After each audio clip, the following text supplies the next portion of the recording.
Welcome to The Explainer. Okay, let's jump right into a trap that I see so many nonprofit organizations fall into. You start out with this incredible passion, right? A clear vision and a huge desire to just help people. But fast forward a year or two, and suddenly the board of directors isn't really governing with purpose anymore. They're just constantly putting out fires. So today, we're going to unpack how to transform an exhausted, reactive board into a sustainable, mission-driven governing body. I want you to honestly ask yourself right now, is your board governing by mission, or are they just governing by urgency? Because when a board is driven by whatever's urgent, you get burnout, you get major mission drift, and the very people you're trying to serve are the ones who ultimately suffer. The solution to this? It's a comprehensive governance binder. Think of it as your ultimate compass to keep you on track and your shield to protect the entire organization from unnecessary risk. The primary goal of our source material today really boils down to one heavy but absolutely vital mandate. It says to align board service with Christ-centered mission, nonprofit governance, biblical ethics, scope clarity, and operational stewardship. Now, I know that's a packed sentence, but it's so important. A well-structured board doesn't just sit around shuffling papers. It actively protects the vulnerable and honors the mission by making sure the ethical and operational house is totally in order. To bring all these massive policy concepts down to earth, we're going to use Restoring Hope Ministries, or RHM, as our core case study. They were actually founded in late 2021 to provide counseling, education, and community support. By grounding this explainer in RHM's actual working governance documents, we can see exactly how these big ideas translate into real-world, day-to-day application. So here's our roadmap for today. We're going to cover 1. Governing beyond the urgency. 2. The annual governance rhythm. 3. Safe boundaries and referrals. 4. Financial stewardship and integrity. 5. Navigating ministry crises. And finally, 6. Maturing the organization. Let's get straight to it. Number 1. Governing beyond the urgency. This is really about making that shift from reacting to leading. Remember, the board exists to govern and protect the mission, not to micromanage the daily operations of the staff. So what does that practically look like? Well, for a working board like RHM, it means setting crystal clear expectations from day one. Members are expected to commit about 9 hours a month. It involves the duty of care, which, yes, means actually reading the meeting packets before you show up. Then there's the duty of loyalty, putting the ministry's mission strictly ahead of any personal, family, or business interests. The duty of obedience requires adhering strictly to the bylaws and laws. And overarching all of this is spiritual stewardship, that profound responsibility of protecting the people, the money, and the care provided. Nailing down these roles is the absolute foundation of a healthy organization. Moving on to pillar number 2, the annual governance rhythm. This is all about structuring your year. When you structure your time well, it acts as a compass, so the board isn't just reacting to the newest emergency. The secret here is that you don't have to tackle everything at every single meeting. Let's map out a healthy governance here. Quarter 1 is all about stewardship and renewal. You're looking back at the prior year and renewing those conflict disclosures. Quarter 2 shifts gear to policy and protection, reviewing ethics, safety, and risks. Quarter 3 moves into strategy and budget formation. And Quarter 4, that's for approval and commissioning, locking in the budget and finalizing donor reports. Having this reliable rhythm guarantees that your crucial financial and strategic duties actually get done instead of just slipping through the cracks.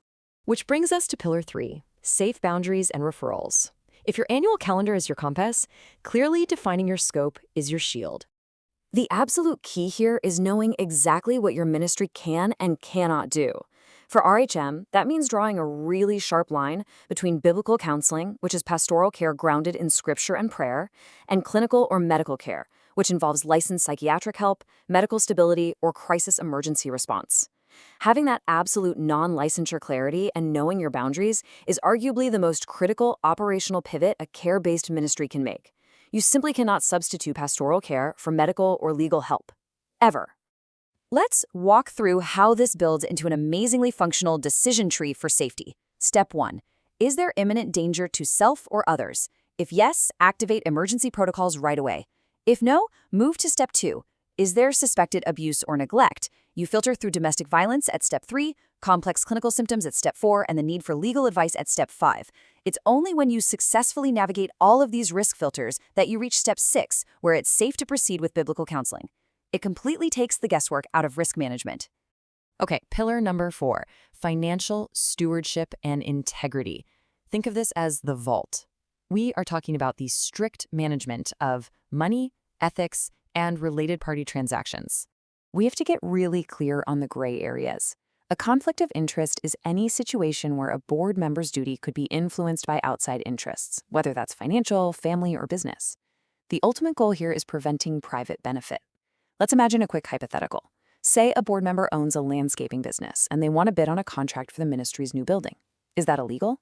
Well, not necessarily, but it is absolutely a conflict, and it requires totally honest disclosure and recusal from the voting process to maintain 100% integrity. To back up that integrity, you need essential internal controls.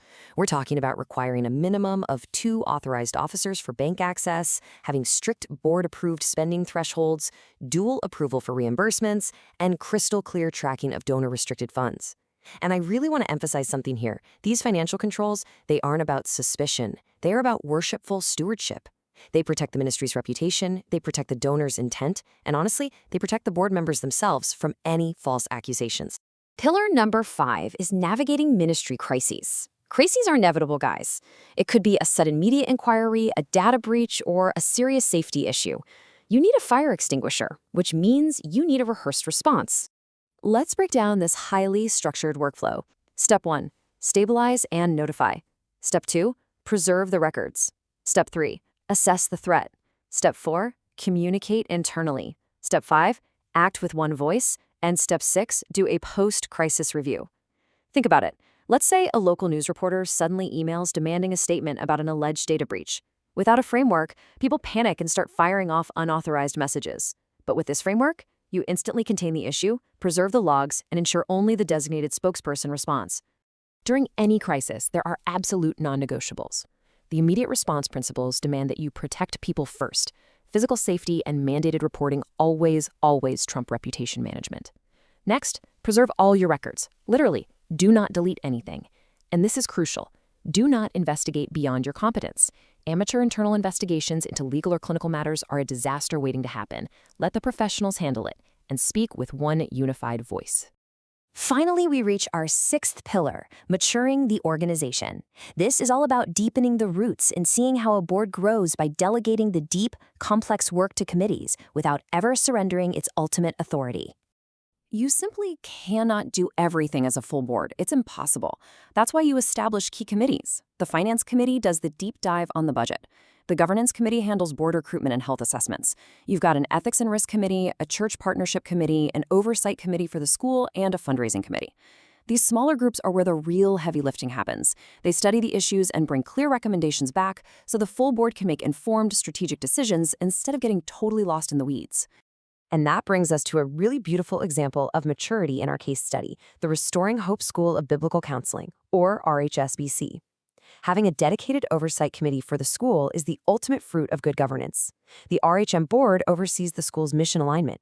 They ensure policies protect student practicums, they make sure accreditation language is legally accurate and not misleading, and they verify that ethical formation is actually happening. Good governance creates a safe, sturdy container for education to thrive. Which brings us to the end of our explainer. But before we go, I want to leave you with a real challenge. Does your organization's governance binder actually protect your mission, or are you just sitting around waiting for the next fire to break out? I challenge you to audit your own organizational rhythms. Take these concepts, the annual calendar, the scope boundaries, the crisis workflows, and use them to build sustainable, lasting leadership. Thanks so much for joining me on The Explainer today, and keep learning.